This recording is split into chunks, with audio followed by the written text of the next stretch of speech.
جس وقت ایک بندہ توبہ کرتا ہے اور اپنے گناہوں پر معافی مانگتا ہے، آسمان کی طرف سے مغفرت کا پروانہ جاری ہوتا ہے۔ ایک شخص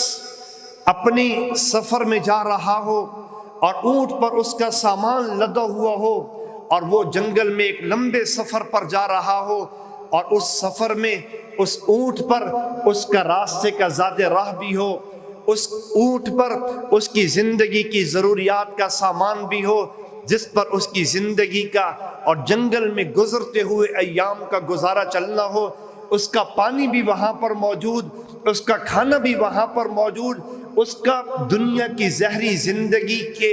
اسباب جو مہیا ہوتے ہیں وہ سارے اس کے پاس موجود ہوں، لیکن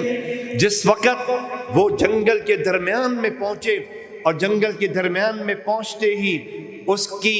تھکاوٹ کی وجہ سے آنکھ لگ جائے، اور جس وقت وہ بیدار ہو تو دیکھے کہ اس کا اونٹ تو بھاگ چکا ہے، ساز و سامان کو لے کے جا چکا ہے، وہ شخص زندگی کی ایک امید لے کر وہ اس اپنے اونٹ کی تلاش کے لیے نکلتا ہے۔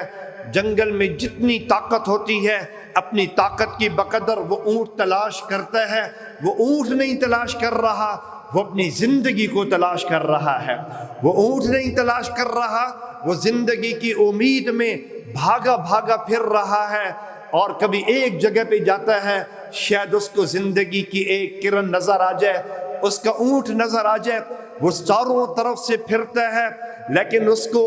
زندگی کا وہ اونٹ نظر نہیں آتا۔ وہ واپس تھک ہار کے موت کے انتظار میں ایک درخت کے نیچے لیٹتا ہے۔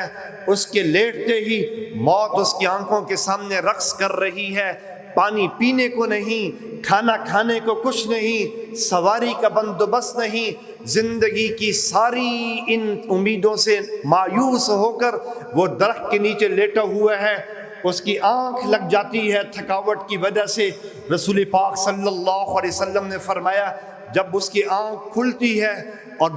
دیکھتا ہے کہ وہی اونٹ اس کا ساز و سامان سمیت کھڑا ہے، آپ نے صحابہ سے پوچھا بتلاؤ تو صحیح اس کی خوشی کا کیا ٹھکانہ ہوگا، اس کی خوشی کا کیا معیار ہوگا؟ صحابہ کہنے لگے یا رسول اللہ اس کو زندگی نظر آ گئی، زندگی کی کرن نظر آ گئی، اس کی زندگی اس کے پاس کھڑی ہوئی ہے۔ آپ نے فرمایا اس ذات کی قسم